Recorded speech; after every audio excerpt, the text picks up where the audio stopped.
بسم اللہ الرحمن الرحیم۔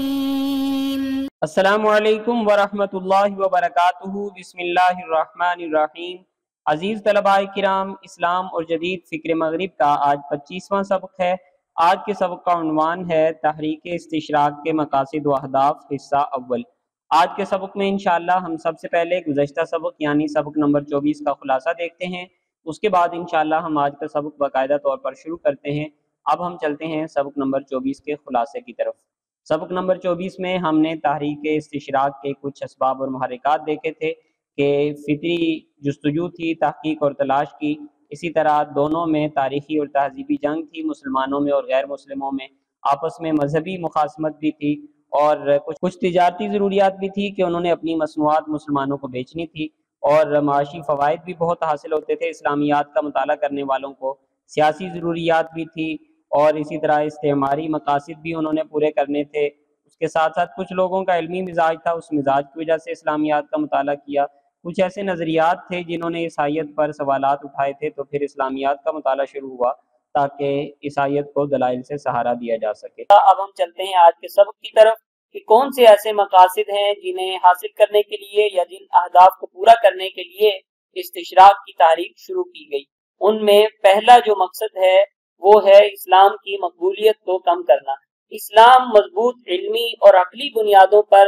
قائم اپنی تعلیمات رکھتا ہے، اور جو عیسائی الہیات تھی وہ ارسطو کے فلسفے پر تعمیر کی گئی تھی، اور ارسطو کا فلسفہ سائنس سے شکست کھا گیا تھا، تو لوگوں کا عیسائی الہیات اور عیسائی تعلیمات سے اعتبار اٹھ گیا تھا۔ اب لوگ اسلام کی طرف زیادہ مائل ہو رہے تھے کیونکہ یہ عقلی اور علمی بنیادوں پر قائم تھا، اور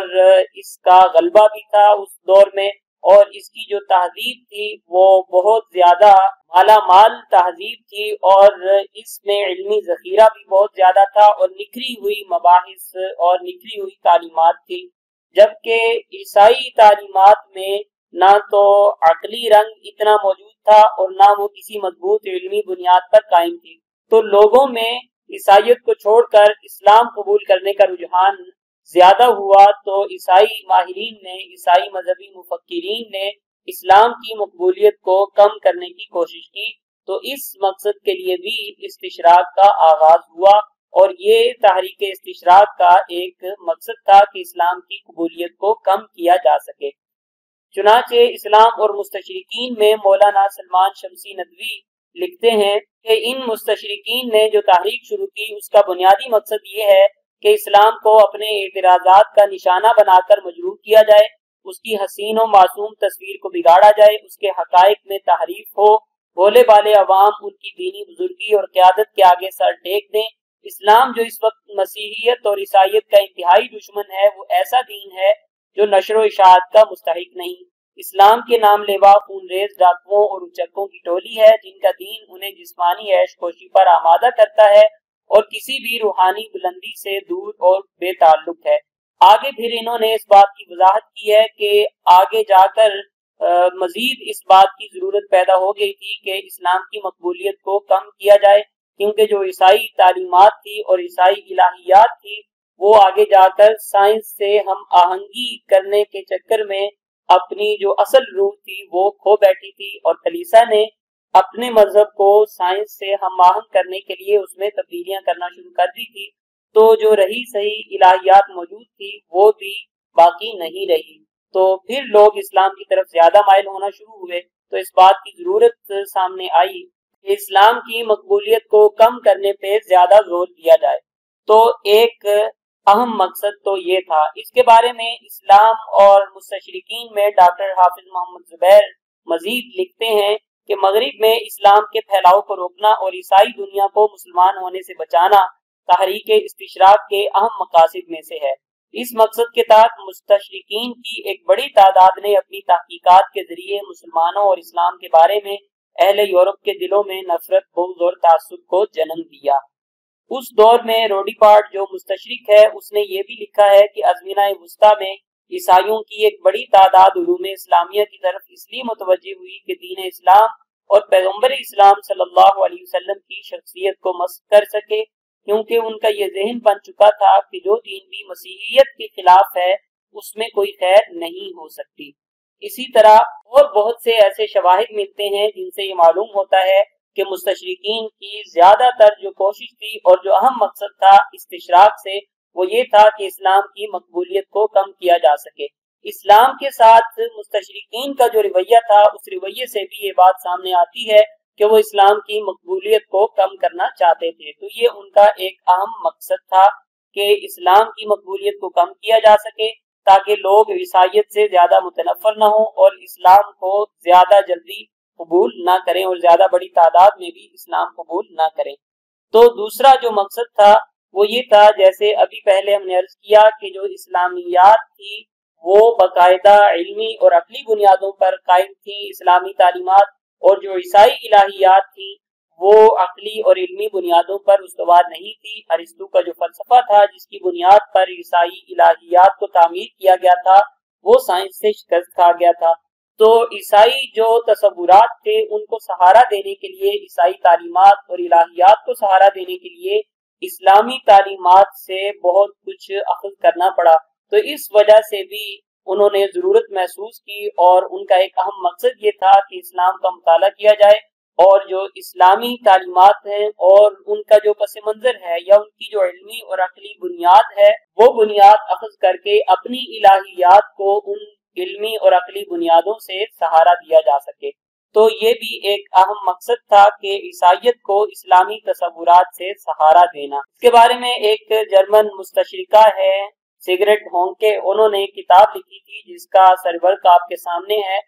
اس کا جو تلفظ ہے غالباً اللہ سن اوبر ڈیم ابیڈ لینڈ ہے، یا ممکن ہے اس کا اصل تلفظ کچھ اور ہو۔ بہرحال اس کا جو ترجمہ ہے، عربی ترجمہ، وہ کیا ہے کمال دسوقی نے اور فاروق بیضون نے، اور اس کا عنوان ہے شمس العرب تسطع علی الغرب عصر الحضارۃ العربیہ فی اوروبا۔ اور اس کتاب میں انہوں نے ان اثرات کا جائزہ لیا ہے جو اسلام سے اخذ کیے ہیں عیسائیت نے۔ تو اس میں انہوں نے تفصیل سے ان اثرات کا جائزہ لیا ہے۔ تو بہرحال اس طرح کے بہت سے ایسے تصورات ملتے ہیں جو عیسائیت نے اسلام سے اخذ کیے تاکہ اپنی جو مذہبی الہیات ہیں جو کسی حد تک باقی ہیں ان کو سہارا دیا جا سکے۔ اس حوالے سے ڈاکٹر عمر بن ابراہیم رضوان اپنی کتاب آراء المستشرقین حول القرآن الکریم و تفسیری دراسہ و نقد میں لکھتے ہیں کہ اس دور میں جو تحریک استشراق تھی اس کا ایک اہم مقصد بھی یہی تھا کہ اقتباس افکار ایمانیت من الاسلام لتثبیت اقدام الکنیسۃ فی بلادها بفکر دینی معقول، وهذا يظهر جلیا فی مسائل القضاء والقدر وکلزوم التداوی من الامراض اليوم وخلاف ما كان يعتقده القوم سابقا، واختيار الإنسان في أعماله الإرادية وفي مسائل الإيمان عامة كالإيمان بوحدة الكون ووحدة نظامه في الأرض والأجرام السماوية، وسلك رجال الكنيسة في إيراد الدلائل العقلية على الإيمان بالله كثيرا آخذيها من مسائل علماء الإسلام المتقدمين الواردة في الكتاب والسنة وكتب علم الكلام۔ تو اس ساری جو عبارت ہے اس کا مطلب وہی ہے جو خلاصہ ابھی میں نے ذکر کر دیا کہ ان کے پاس علمی اور عقلی بنیاد نہیں تھی، انہوں نے یہ اسلام اور اسلامی تعلیمات سے اخذ کرنے کی کوشش کی۔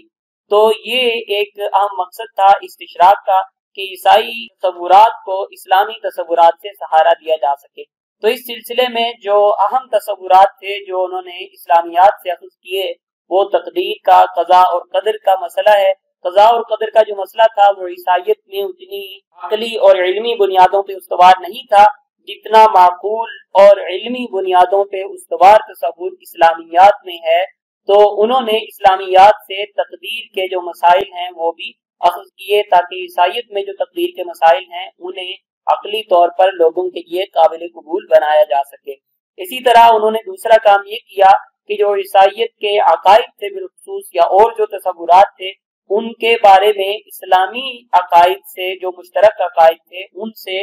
وہ بنیادیں اور وہ عقلی دلائل اخذ کیے جو علماء نے اپنی کتابوں میں بالخصوص علم کلام کی کتابوں میں موجود تھے یا جو کتاب اور سنت میں موجود تھے، تو وہ عقلی دلائل انہوں نے اخذ کیے اور اپنے عقائد کو اور اپنی تعلیمات کو ان عقلی دلائل سے سہارا دیا۔ اسی طرح علاج معالجے کے بارے میں اس دور میں جو تصورات تھے وہ کوئی اتنے معقول نہیں تھے، بلکہ اس دور میں علاج معالجے کو ناجائز اور حرام سمجھا جاتا تھا، اور لوگوں کا جو علاج تھا وہ عجیب ترین طریقوں سے کیا جاتا تھا۔ تو پھر جب اسلامی تعلیمات اس دور میں زیادہ سامنے آئیں اور انہوں نے مسلمانوں کو دیکھا، تو علاج معالجے کے جو تصورات تھے اور احکام تھے وہ بھی انہوں نے اسلامی تعلیمات ہی سے اخذ کیے۔ اور چوتھا کام انہوں نے یہ کیا تھا کہ ایمان بالغیب اور بالخصوص جو عقائد ہیں، عقائد کے بارے میں ان کے ہاں اعتدال نہیں تھا، وہ عقائد کو بھی عقلی بنیادوں پر تسلیم کرتے تھے، لیکن بعد میں انہیں اس طرف آنا پڑا کہ اسلام میں جو عقیدے کو اور بعض تعلیمات کو عقلی بنیادوں سے اور عقلی دلائل سے فوقیت دی گئی ہے وہ درست ہے، اور کچھ ایسے تصورات تھے جو انہوں نے عقلی بنیادوں اور عقلی دلائل سے اوپر جا کر تسلیم کیے، اور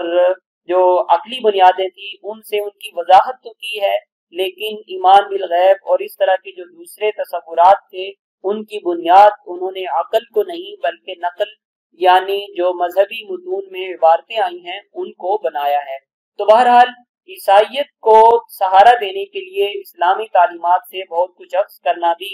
ان کے مقاصد اور اہداف میں شامل تھا، جس کے لیے